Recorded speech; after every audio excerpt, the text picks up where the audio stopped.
Professional development in general just means you are encouraging your team to be more curious, to be more mindful of things that they don't know, and then to actively seek those answers. Grow the people and the people do the rest. So self-development is basically what leads to business development. You can't have it the other way around. What is it like managing the creative team, and how did you get into leadership? What was that journey like? Managing my creative team is the best because they come to me with solutions to problems instead of coming to me with problems. This is exactly what you want on a creative team. You want them to come with solutions. How can I do this better, faster, and in a prettier way? How do you see that transitioning into the sort of crossing the chasm into the mass market? There's so many fields and so many businesses that have audiences who would benefit from Flocksy. There's so many people out there who don't even know that that companies like us exist, that they can kind of hand off this really tedious task,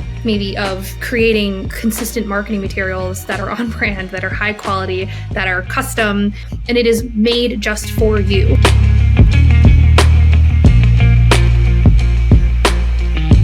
Welcome to the show, Sarah. We're here to chat about Flocksy. I'm very excited to hear about it and share some of my experiences as well.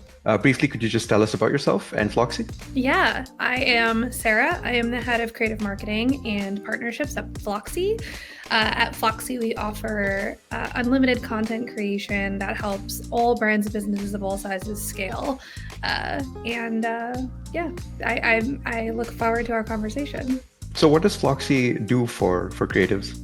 Well, Flocksy gives you a creative team. So anybody looking for a large amount of content creation, marketing materials, any brand that kind of needs to boost their branding, we provide a creative team that can do everything all on one platform at one flat rate. It sounds like Flocksy is for any creative who's trying to create, any kind of content. And I also saw that there was this campaign of Flocksy does everything, or Flocksy does it all, right? Well, yes, Flocksy does do it all. Yeah. And you gave me a 1-month trial to test the platform. And I got to see how not only did they help me with video editing, they also helped me with feedback on a video I made previously. And then they also suggested I create a project to make some graphic assets since I didn't have any graphical assets. I love brand that. logo and stuff. Yeah. So it's really nice that they're sort of proactively looking for ways to improve what I'm doing, which I think is really nice.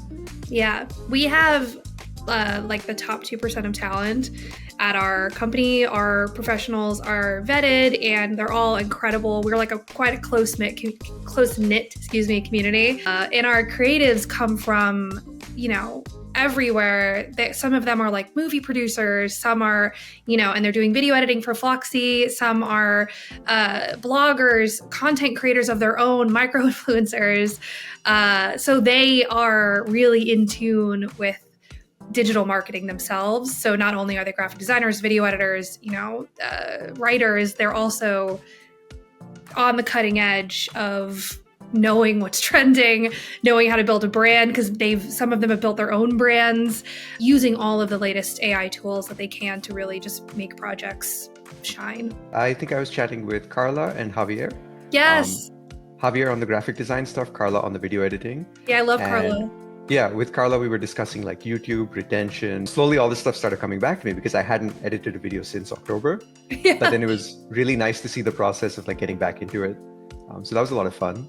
Yeah, she knows her stuff. They all do, but it's nice to kind of have a video editor who's like, hey, by the way, the captions here might get cut off because of Instagram's new parameters. And it's nice to have someone that knows what they're doing just in case you're not able to concentrate on the nitty gritty and platform updates and who knows what else is going on. Absolutely. Yeah, it's always nice to have someone who's both technically and creatively capable, I think. Yeah. And who understands the platform specifics as well. Yeah, it makes a huge difference. Especially, trying to create content. I find, especially for Instagram, because of the changing parameters constantly and how finicky it can be getting captions in a video. I use our Flocksy creative team every day, right? As head of marketing, we create all of our own content. So I am like a Flocksy client and a Flocksy creative.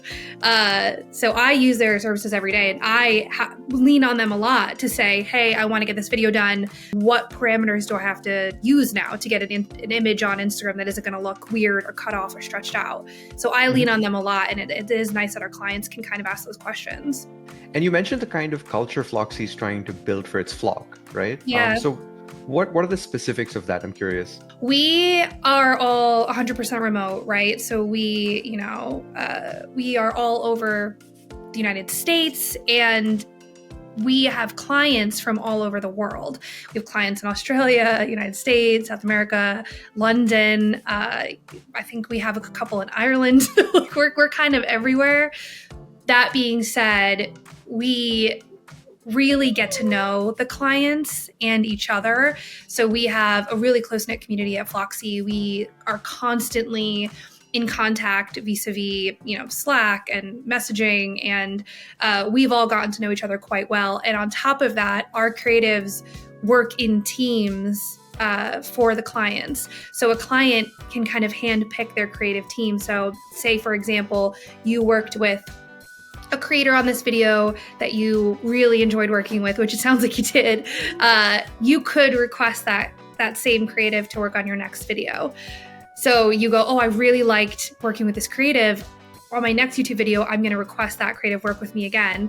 So over time, you and this creative and the creative team you build really get to know each other, and they get to know your brand, and that makes putting projects in much faster. But it also means you're kind of engrossed in our community too, right? It's not just like this faceless, nameless creative who's delivering a project for you. On a platform like Fiverr, you can sometimes get that where you're not really getting to know the person, you're not really in contact with them.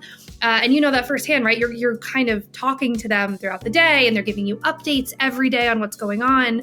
But not only that, you can work with them again and again. So then, the fifth time you put in a YouTube video, they go, I know exactly what style you want. I know what captions, font choices you like. I know your brand colors. It makes it even easier. But then you also are getting to know that person, and you're building your own little community within Flocksy with the creatives that you love working with. Yeah, I've noticed a lot of systems that communities or even companies can have, like ticketing systems and things like that, can really take the personal feel out of the communications. Yeah. Where here it really felt like there was over time building a sort of trust and a human connection. And also working with the team, I realized, my skills at like communicating and just leadership in general are really lacking. So then I was able to, I am sure that's not true. As a podcast host, you definitely have some leadership skills there. I guess they were rusty is what it was, right? So it took some iteration to get back into the groove of, okay, I have to communicate these needs and I have to ask these questions and so on. So the next thing I'm curious about is I was just going to ask about Flocksy's founding story. How did it come about? When was the company founded? What really inspired its creation? Well, we have been around since 2016. So we're definitely, an older company. We're actually founded by three brothers. We have Sam, Charles, and George. Sam is the CEO, Charles is the COO, and George is the CMO, which is kind of unique, right? These three brothers kind of forming this company together. They have themselves, been kind of like mavericks in the field. They've started multiple brands of businesses successfully. They're in Flocksy together, and they really just saw this need for a subscription that would offer content creation and marketing materials on one platform without the red tape, right? So I've experienced this on my own, and my partner has on their own, trying to build brands. You need a lot of content. And then you go to this website that says, we offer, unlimited graphic design. But then when you read into it, it's like, unlimited graphic design, except it's more for slide decks. Or you have to pay a premium to get it within 24 hours. So there's a lot of red tape out there. And I think they saw a need for, self-starters and entrepreneurs and marketing agencies who kind of need this really large amount of marketing materials and don't have the massive budget that Duolingo or Apple does, but still need that content. So they kind of came together to create this community we have. Yeah, that makes a lot of sense. Because one of the initial barriers I had to get past, and I wouldn't say I'm fully past it either, is just a hesitation to ask for too much. Yeah. Right? And I think a lot of people will face that because we're not used to that level of, I don't know how to put it, but just dedication to the craft, I would say. Yeah. Well, I mean, you're welcome to ask for whatever you need really at Flocksy, which is fantastic. And I mean, I can tell you myself, I ask for some ridiculous things sometimes. I'll get on at 4 p.m. and be like, hey, can we create a GIF of this creative's dog that I thought was really cute and then put it on our Instagram story in the next 48 hours? So, I mean, I'm the one asking the wildest requests of our team. So feel free to ask whatever you need. Yeah, because that was one of the other things I appreciated, was that they were proactively looking for ways to make it better. So then I got more comfortable asking for things, because initially I wasn't sure, like, okay, I'll just see how they do it, kind of like going to a hairstylist and just saying, okay, give me what you think is best and I'll see how it is. Yeah. And then slowly tweaking it and then working collaboratively on it. So it makes a lot of sense. Yeah. Yeah, I think that's something that some clients, I actually hear this a lot because I interview a lot of our clients. We hear about the learning curve, right? And it's not too steep. Our platform's very intuitive. That being said, the learning curve of being like, okay, well, how do I put into words what I'm looking for in a way that's like succinct and makes sense? So actually, we just created a AI assist. So I don't know if you noticed this, but in the briefs, you can actually, it's like ChatGPT type model where you can actually have the AI assist come up with reference images and directions for you.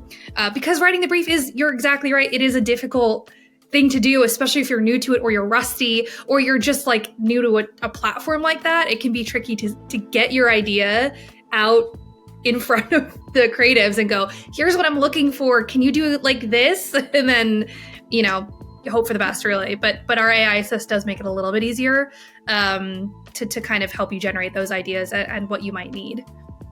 Yeah, I did see the AI assist. I didn't try using it, but I probably should have just to test it.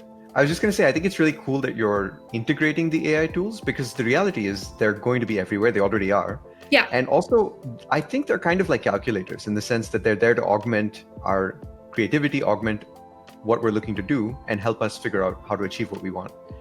Yeah. So I think the people who aren't using them to assist them are going to, have some trouble competing, basically. Fall behind. I couldn't agree more. We call it something different on the marketing team, so I have to remember what they call it. We call it marketing mastery on the marketing team, but they call it learning hours on the creative team. And they have learning hours every week where they are actively going around the web and staying on top of trends, but also on top of the latest AI tools that will make their lives easier and inevitably our clients' lives easier. So exactly what you're saying, it's almost like AI is a calculator.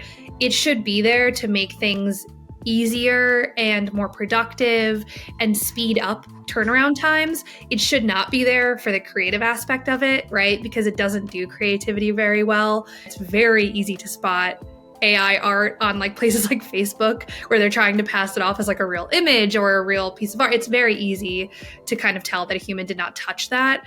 So of course, everything we create is like 100% human created, where there's human touch points across every part of it.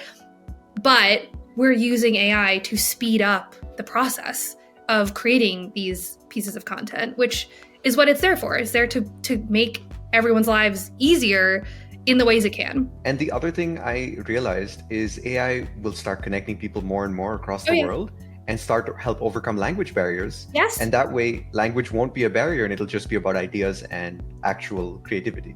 Yeah. I mean, as I said, we have clients from around the world, right? We use AI consistently to help clients who may not have videos in English produce captions for those videos without us knowing, how to speak Ukrainian or, Slavic. That's a language. Norwegian. There we go. That's a language.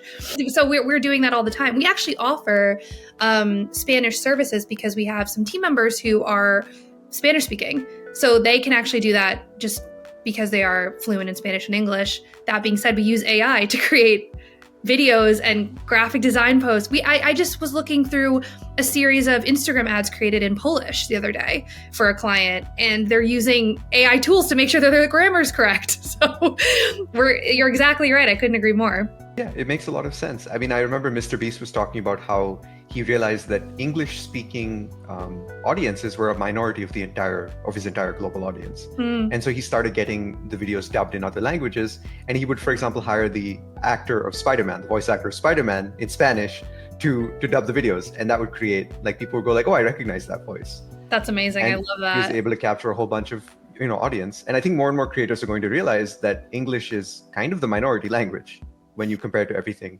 The number of communities out there that, Brazilian Portuguese, like Indian languages, like South American, like all of these amazing communities to tap into that actually, so a creator doesn't know in advance which community their ideas will resonate with and their personality will resonate with. And then they discover it through trial and error.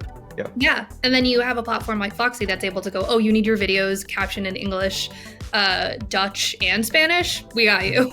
We'll use our latest AI tool to get this all translated and pop it in as captions to whatever video. Yeah, makes a lot of sense. And that technology is only going to get better with like AI dubbing and all of that.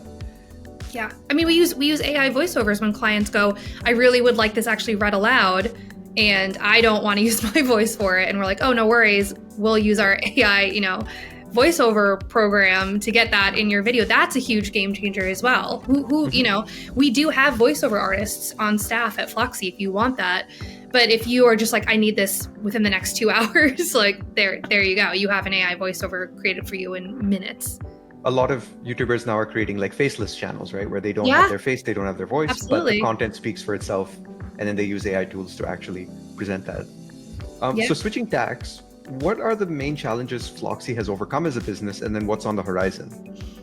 I think the biggest challenges we have overcome, I think certainly the biggest one that I can think of recently was kind of this stigma towards AI and the mindset of our creative community, not just ours, across the world, the creative community, that fear of, oh my God, is AI going to replace copywriting? Is AI going to replace graphic design? Is AI going to replace video editing?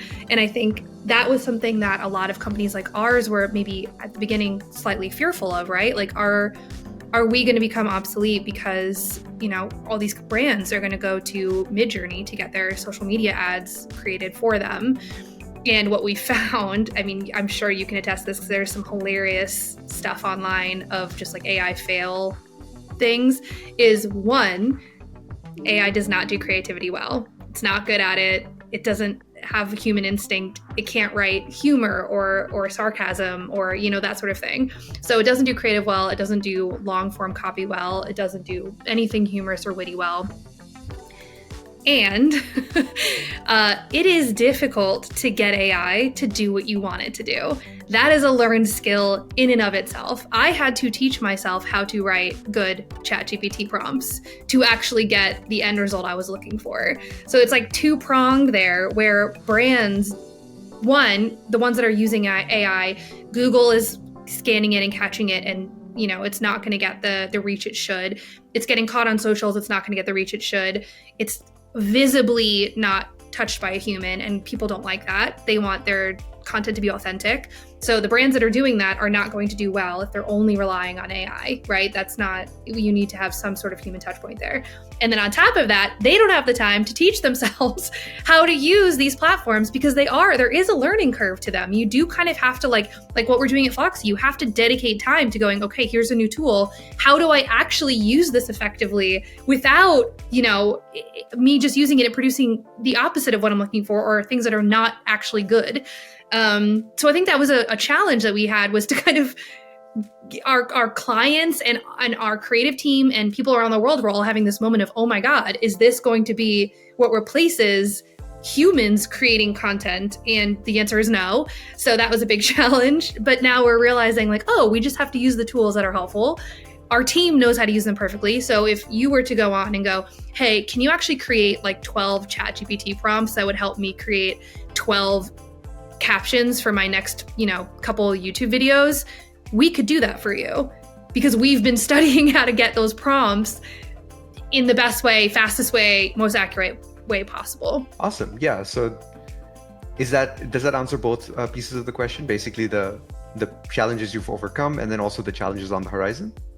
Kind of, because AI is constantly changing and shifting and growing. So I can foresee more kind of growing pains as we continue to learn the new platforms. But I mean, I can confidently say the platforms that we've learned and adapted and brought into our services have made, not only as a Flocksy client myself, my life easier. Even just like Figma, getting a landing page designed used to take, I don't know, like a pretty long, that's a big intensive project, pretty typically getting a landing page designed.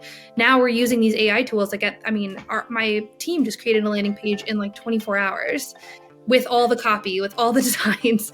So I can see growing pains on the horizon in terms of just like adapting to the new platforms that come out. That being said, our team is we have this like learning mindset so built in that I think we're going to be completely fine with whatever comes our way. Yeah, I actually wanted to touch back on what you said about learning hours or creative hours. Yeah. Right? Because I think that's not enough businesses are doing that. So there's a company I'm applying for called Martell Media, and I actually applied for them. They're here in Kelowna, BC. I applied for them because I was watching their founder's videos. He makes videos about entrepreneurship, and he's read a bunch of books and he shares his knowledge and he's implemented a bunch of things. But one of the things he talked about for his company's culture is grow the people and the people do the rest. So self-development is basically what leads to business development. You can't have it the other way around. Professional development. Okay, so I used to be a teacher, right? So I am obviously very proactively for and fostering a learning environment.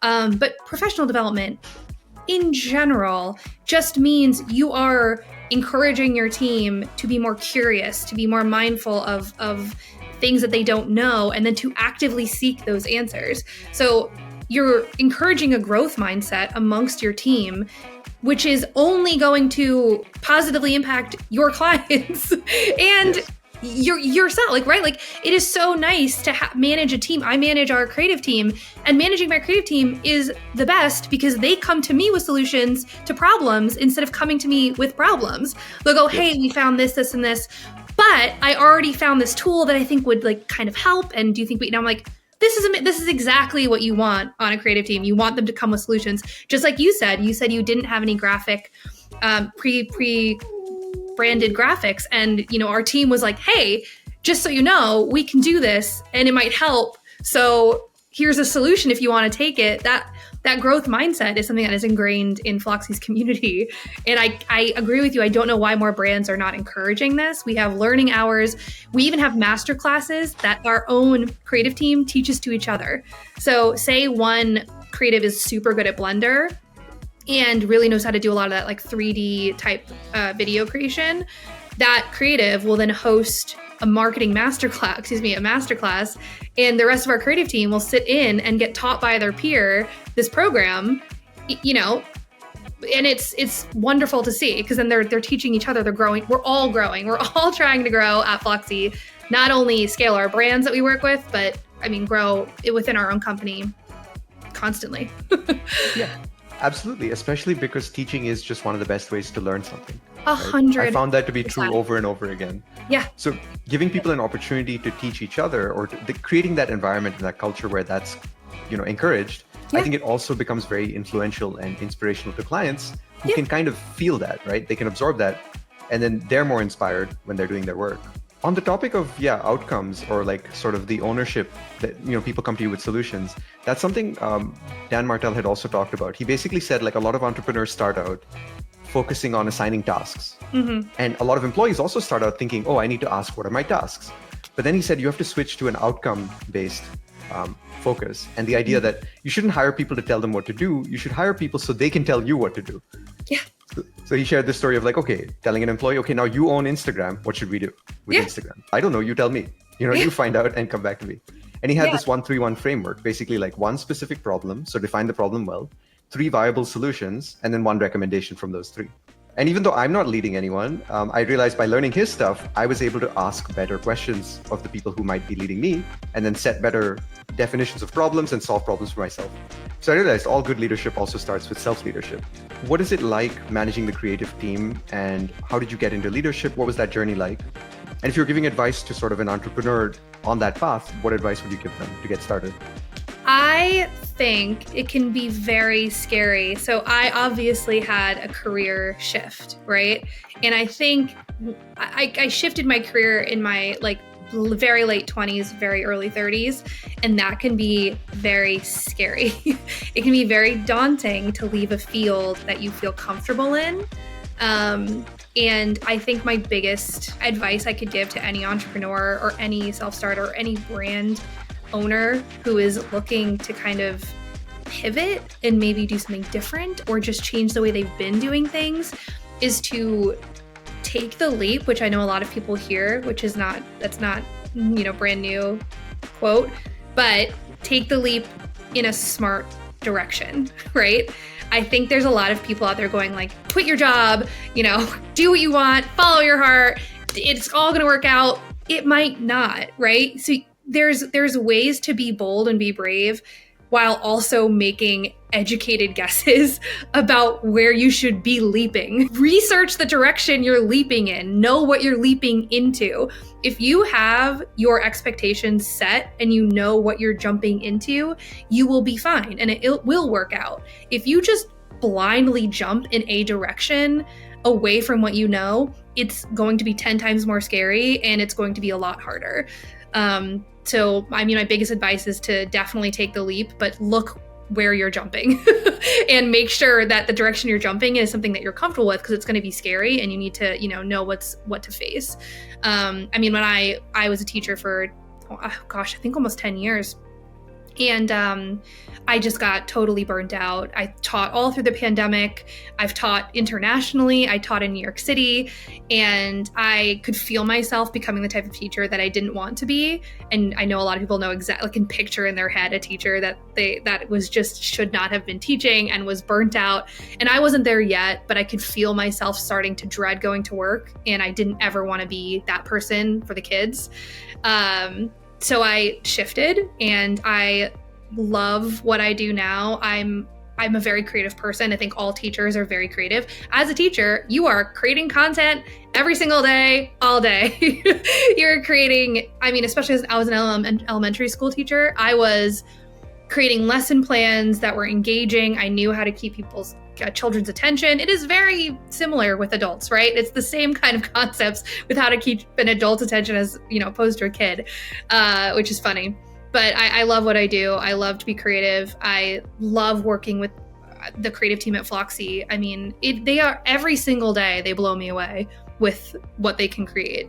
And I love the growth mindset that we have at our company. I love the idea that I can constantly get better at what I'm doing or learn something new. That is so exciting to me, to kind of be in a place that encourages creativity, one, and then also like innovation. How can I do this better, faster, and in a prettier way, right? Like, I love that. I love running our social media accounts. I love interviewing our clients.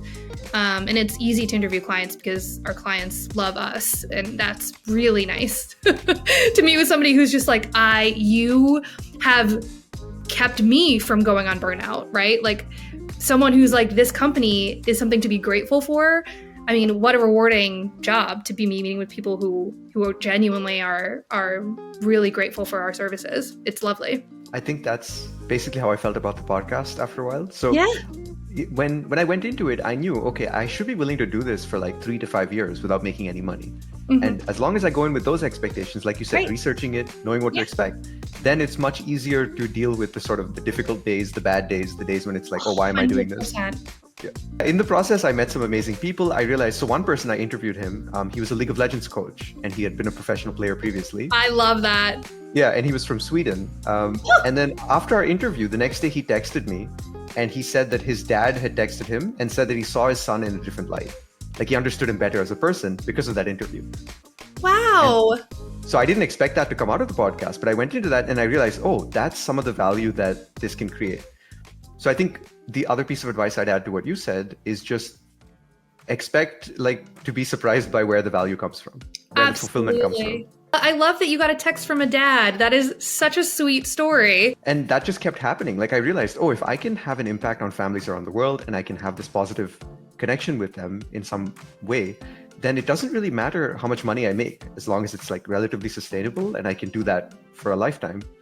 So I think what you're saying about like having customers who you're genuinely helping, I think that's part of what makes business so sustainable. And that's kind of the message I'm trying to transmit to people is business doesn't need to be, and it's actually really good that you're a teacher because I have, well, a lot of thoughts on education, but I think basically bad parenting and bad schooling teaches people to dislike learning. But learning is so fundamental. Like kids are just born loving learning. We're so curious. Kids are curious. They want to know everything. So I worked in New York City public schools, and I worked at some great schools, and I worked at some not so great schools.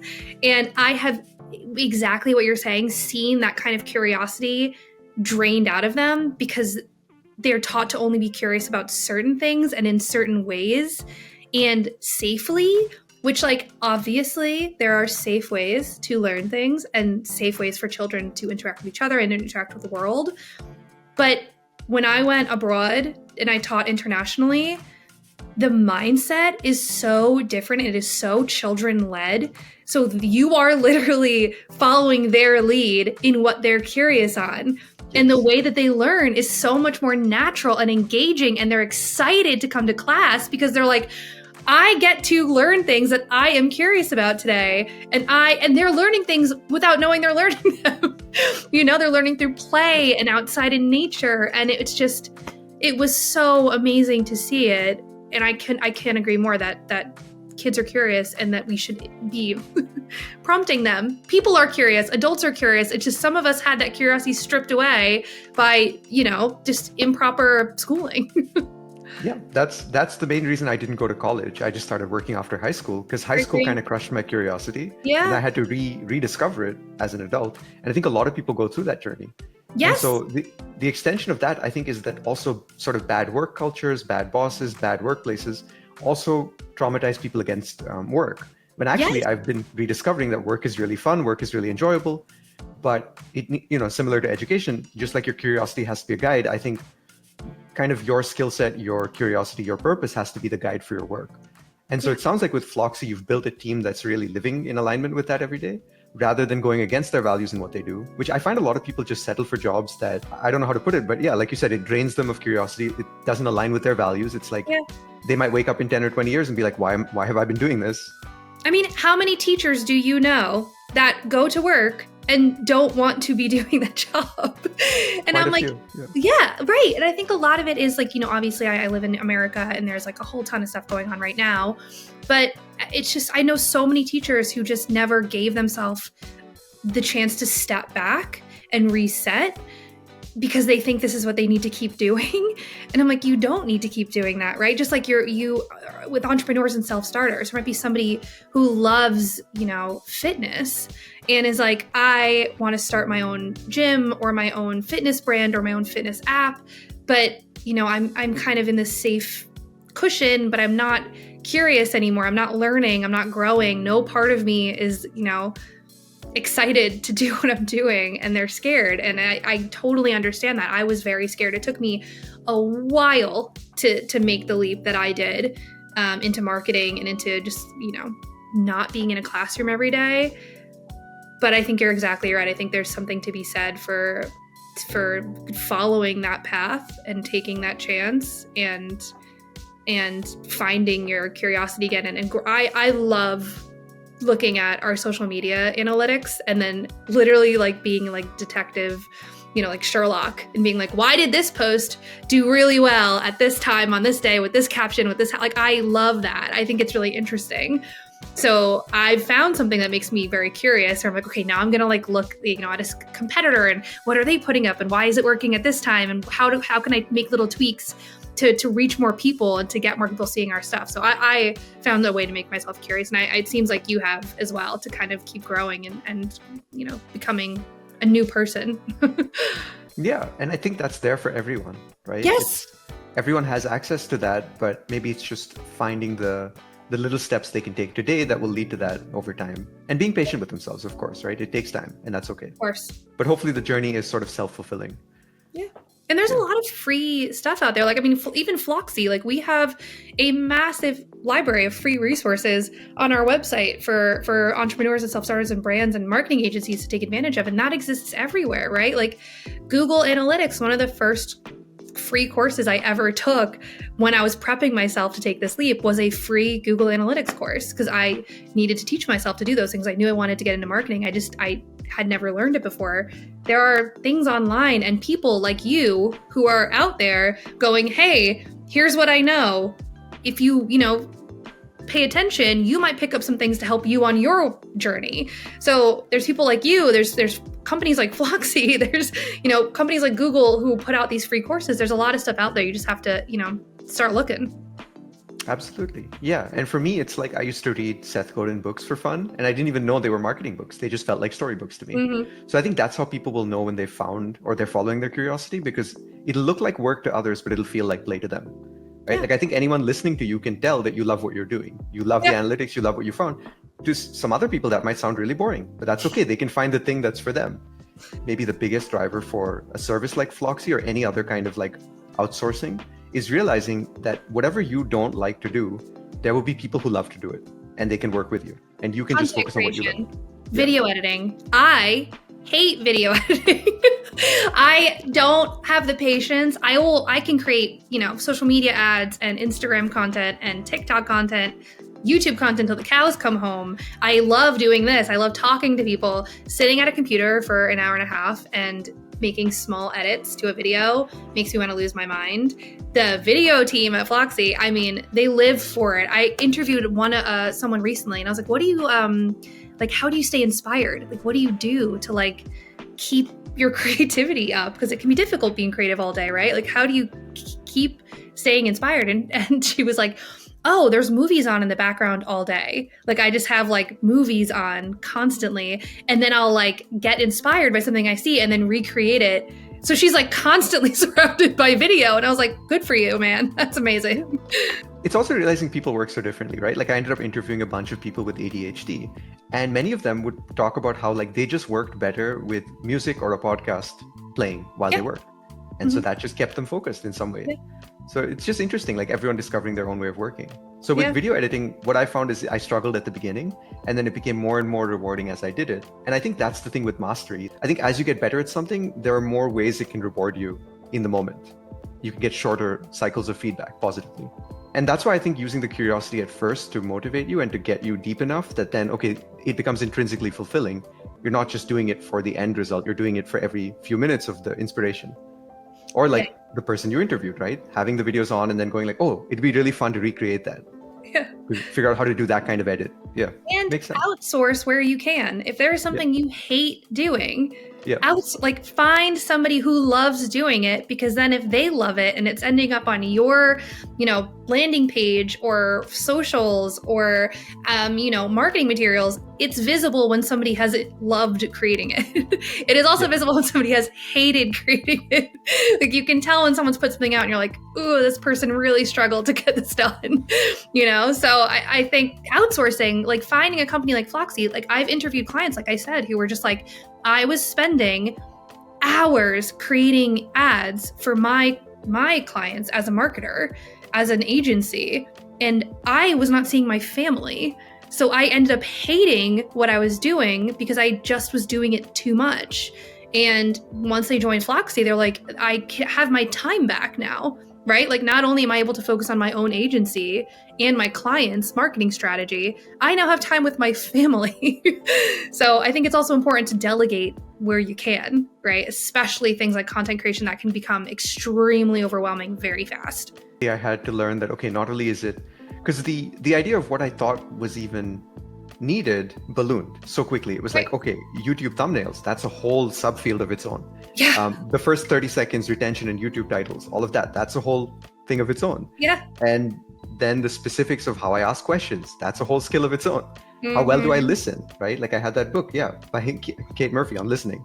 That turned out to be a whole field of its own. So I think as you get deeper into things, you realize, oh, there's so many specialties and there are experts in every one of them. Mm-hmm. I think one piece of advice I read recently was, there's no reason to start a business without a co-founder. It's not twice as hard, it's 5 times as hard. and way less fun and way less engaging. Find someone with complementary skill sets, complementary interests, and then build something with them. So it makes a lot of sense. Could you tell me more about the three brothers and how you work with them and how Flocksy functions under them? Yes. So I actually work directly with George, the CMO. We're kind of constantly in contact. He and I work with our marketing creative team to do everything for Flocksy. So any rebranding efforts, any new, asset or feature, we are marketing it. Our social media, our paid ads, our, webinars, partnerships. So I work really closely with George. But that being said, George, Charles, and Sam, the CEO, all are really engrossed in our community. So it's not like we have these like three people who we report to and occasionally hear from when something goes wrong. I just got out of a meeting with, all three brothers like 2 days ago, but it was, the leadership team, management, but then also the whole creative team. So we give our creative team opportunities to voice what they're noticing, voice any concerns, voice any findings that they have directly with George, Sam, and Charles and the other, members of the leadership team. So they're not feeling like they're this kind of like faceless, people that are the only kind of there to come down and be like, well, we need to do this. So they really are kind of very accessible and very personable. So I think it's because they've started and founded and successfully managed so many companies that they've kind of figured out that in order to have a staff that is open and curious, like I'm saying, and really kind of proactive, is to be that way yourself, is to be open. You have to lead by and example. Accessible. Yeah, transparent. And I can say, completely honestly that they are very direct, very transparent, and very open as a team. There's never anything that I don't feel like I can't go to them and be like, hey, I just found this like crazy new tool or social media platform. I think we should try it, and here's why. And they're very like open to trying new things and exploring new avenues. Yeah, having a culture of like experimentation, innovation really helps. Leading by example, especially. Yeah, they're the first. They're the first ones that'll come to our team. Like the CMO George is like obsessed with that music creating AI. I think it's Sino or Simo. Yeah. He was the one who brought it to our team. He was like, I just created like 5 songs and I bought a membership. So like, let's try it. And that sort of like, and it made it fun. Like we were like, oh my God, this is a cool new tool. Like, let's see what we can do. Yeah. And that was so exciting. When you mentioned learning prompts as a skill and developing that as a skill, I wanted to tell you about my friend in Sweden, different friend. How many Swedish friends do you have? Most of my friends are online. I completely understand. But yeah, I met him in the last 4 months or so. I was part of a huge online community. And actually I was hosting like Q&As, and it was really interesting how it ballooned so quickly. There were like 50 plus people live, and we were all just learning together, researching things. It was about an online video game. What's the video game? It's called Ashes of Creation. So it's a massively multiplayer online game. I've seen that on Reddit. I don't know it, but I have seen it. I'm a like fake gamer. I played like Red Dead Redemption and Dead by Daylight, and our number one favorite is Sea of Thieves. I love Sea of Thieves. It's like my number. I don't know if you've ever played it, but I love it. I played all 3 of those. Yeah, I played Sea of Thieves as well. Yeah, I love it. During the pandemic, we would get on Reddit forums, and because you can't leave the house, we would be like, okay, who here is a pirate legend and can take us to that secret pirate legend bar? Like, we'll help you with your missions if you just take us and let us in, because we couldn't get in because we weren't legends yet or whatever. Right. I loved that.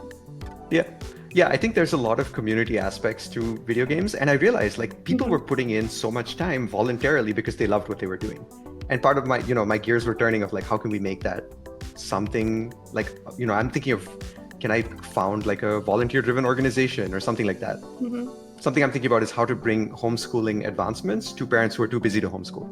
But yeah, that's something to figure out. I've only been thinking about it last week. That's so interesting.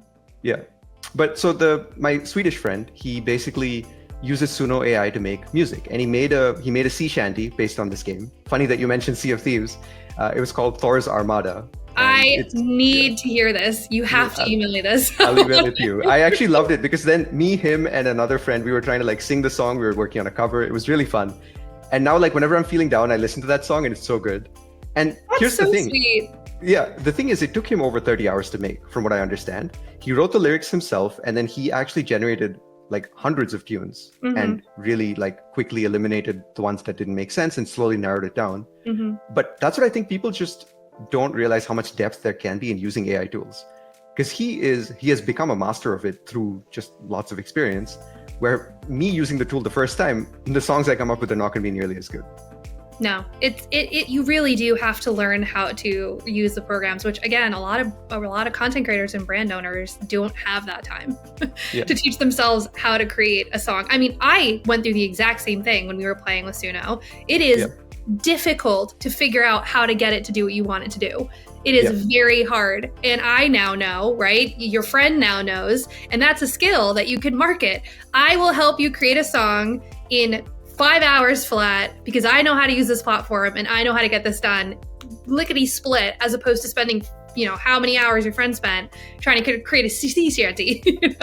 That's a tongue twister. Sea shanty. Oh my God. It's hard to say. Yeah. And I think just music in general, people underestimate its power. Like there's one guy I met at a meetup in Vancouver like 7 years ago, and he does piano therapy. So people just go to his home, they lie under his piano, and he plays music while he tells them their life story. He talked about how there's this certain point where he can sense that the music he's playing resonates with their story. Wow. And I think it's the same with Suno. It's the same with AI in general. And like you talked about a labor of love, right? When people really love what they're doing, you can tell in the work. And I think that's true for even AI assisted creation of things. I guess my next question is just, it sounds like you understand that AI is going to be the future, and so do I, so do many people. Your community is being built up of these sort of pioneers. How do you see that transitioning into the sort of crossing the chasm into the mass market? Because you've got the early adopters. It seems like the next step will be growing into the mass market. So you're doing podcasts like this. What else are you looking to do, and how will you cross that chasm into the mass market? How are we as Flocksy trying to get ourselves into the echelon of not just echelon, but also I guess normalize the way this works. Like, because already I think you're spreading by word of mouth and through sheer joy of like people seeing, oh, this is really fun. I mean, again, just like you said, I think we're very lucky in that our clients, like we get a lot of just referrals from clients. One of the things we're really trying to focus on in 2025 is partnerships, because there's so many fields and so many businesses that have audiences who would benefit from Flocksy, right? Like there's so many people out there who don't even know that that companies like us exist, that they can kind of hand off this really tedious task, maybe of creating, consistent marketing materials that are on brand, that are high quality, that are custom.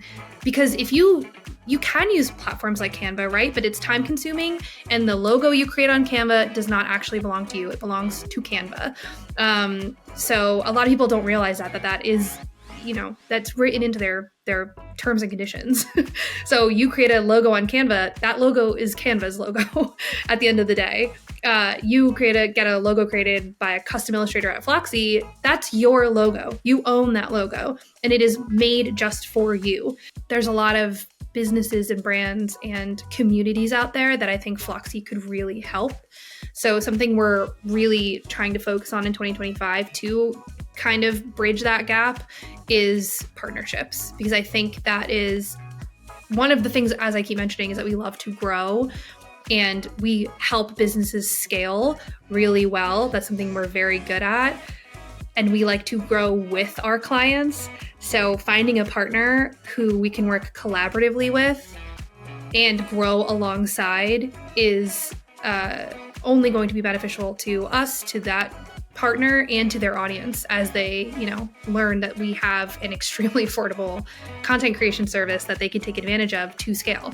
So would you be looking for partners who are basically already at the point where they're like sort of mid-sized and they're looking to go large, and then working with Flocksy can help them do that as well. Yeah, we love working with everybody from self-starters to like, entrepreneurs to larger brands like, Yamaha and Harley Davidson. So we've worked kind of the full gamut. What I can envision being the most successful partnership, right now in like Q1 of 2025 are probably those like small to mid-sized businesses who are looking to scale rapidly, because that's what we do best.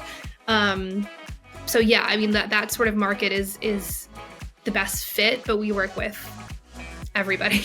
Yeah. I mean, I love one of the things that if you watch our Instagram videos or YouTube videos when we interviewed our creative team, one of the things that they always say is their favorite thing about working at Flocksy is that they work with so many different types of brands and clients. Like we have everyone from like hemp companies to like beer companies, game companies, just like B2C. And then we also have like B2B, like a ton of marketing agencies. It's like incredible to see the type of stuff that we create. So it sounds like the creative team has basically a wide variety of options. They can figure out who they like working with best and how they like working, whether it's big corporations, maybe small independent creators, maybe some kind of niche that they find most interesting that they want to help create content for. Yeah, totally. The other thing I wanted to talk about was, have you heard of Alex Hormozi? No. Entrepreneur. So I have his book behind me there, $100 Million Leads. But he pointed out that there was a time he was trying to grow his business. I think he went from like almost $0 to like $100 million in like 7 years, something like that. So it's really interesting to hear his story. But he talked about the volume of content being the bottleneck at one point. And I think that's what Flocksy is. It's looking for people who have made that realization. And they're like, oh, because Alex Hormozi was creating like something every week. He was doing this on a pace. And then he talked with his friend who was actually succeeding. And his friend said, dude, I do like 15 of these a day. And he's like, oh, okay, thanks for resetting my expectations. And so I think a business or a creator who's discovered that okay, they've got the systems in place, they've understood their brand and so on, and now they just need to pump out more and more content on a schedule. Then they want to work with Flocksy and they want to like, okay, I need to make a YouTube short every day. I need to do this every 2 days. I need to convert all of this into like 50 pieces of content over time. Yeah. So how do you find those people? A lot of the times they find us or they come from our competition because they realize that they're paying a lot maybe for other services that they're not getting enough from. So a lot of the times we get people coming from similar companies who are just like, I was paying a lot of money and not seeing the turnout that I wanted. We get a lot of brands who are just Googling unlimited graphic design because like you said, that volume of content is overwhelming very fast. And in today's digital landscape, you need to be creating content nearly consistently and constantly. So a lot of people end up just turning to Google and looking for unlimited content creation, unlimited marketing materials, unlimited graphic design, and then they stumble upon our myriad of landing pages and articles and all of that. But we also have a lot of people that refer their friends to us. A lot of other agencies going to, their friends in marketing communities going, you guys need to get with this, platform quickly. So you mentioned basically content creators realizing the volume of the content that they have to build out and then your partnerships and then word of mouth. I think word of mouth is really underrated because it is like the highest trust form of growth. And it also just like, it's a network effect, right? Like one person tells one person, they tell two tell another two, and it's kind of like COVID, right? And infectious disease, it just spreads, but in a good way, of course. Yeah. And then how do you grow in terms of, do you run into bottlenecks with serving your clients? Like how do you know when you've got too much work on the table? That actually hasn't happened. And I think because we are very proactive in hiring. So we, again, are kind of always looking at, okay, like how we have meetings every week with our entire creative team. So if our creative team is going, we are kind of hitting a limit on, how much we're being asked to do. We know that weekly. So that's an easy thing to go, oh, okay, last week we had a meeting and, this team, the video editing team is really, really busy, that means we need to hire more video editors to kind of meet demand. So because we're kind of constantly in contact with our creative team, and leadership is kind of constantly asking questions to see how it's going and how we're feeling, and looking at the projects that we're kind of able to quickly hire if needed, because we have this amazing creative team that also will go, oh, I can help. Look, I came from Disney as an animator. I'll see if any of my fellow Disney animators want to join the illustration team, and so we have kind of a network in and of itself of these amazing creatives who have their own networks that can kind of help us out too. Yeah, it sounds like the most powerful asset Flocksy has is trust among people. Yeah, totally. It's funny because when I joined, I had worked virtually a little bit previously as a copywriter, and was kind of expecting that same kind of environment. And it is so different at Flocksy. Everyone is really collaborative.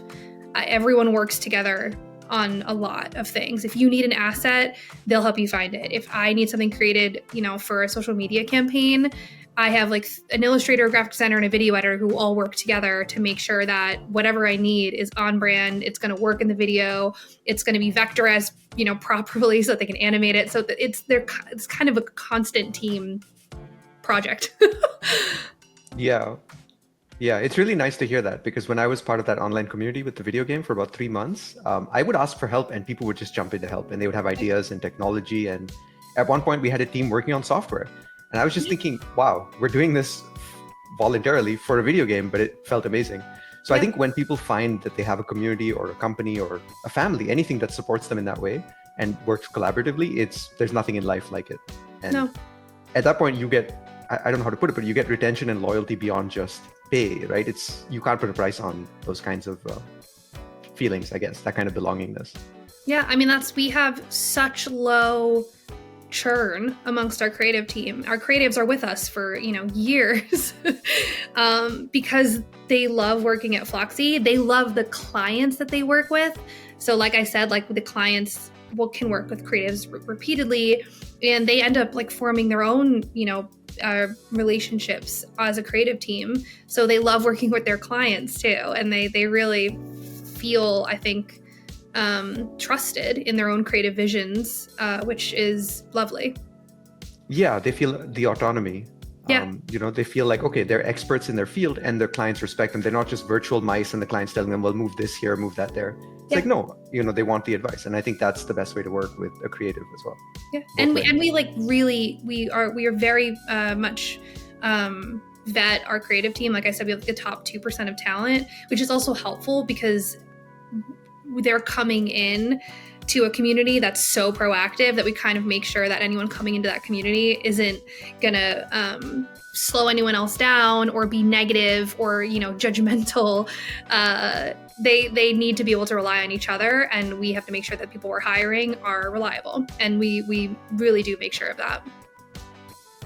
Yeah, and I think that was one of the things I had also told Carla is like, oh, I want to get better at video editing, so I appreciate anything you share or show me, because that'll help me improve how I operate as well. Mm-hmm. Yeah, so just to wrap up, actually there was one thing I wanted to share before we wrap up, which was just, you mentioned how the three brothers work and how they're super present. It reminded me of something Brian Chesky, the CEO of Airbnb, had talked about, that he had to sort of realize over time, is that leadership is not just full delegation and absence, it is presence, it is being in the details, and it's empowering other people to sort of work the most, but still being present and involved in such a way that they're supported, rather than feeling like, oh, where's the CEO? He's not around. Does he care or not? And so on. Yeah. Totally. But yeah, just to wrap us up, is there anything else you want to share about Flocksy that people should know that we haven't covered?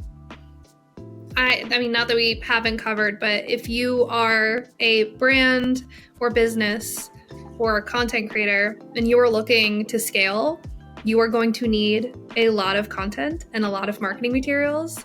And I know personally how difficult it can be. You know personally how difficult it can be to keep up with demand of keeping your feeds fresh and delivering on ads and, constantly updating your YouTube channel with all of the necessary assets. Your brand ads, just creating a brand itself can be exhausting.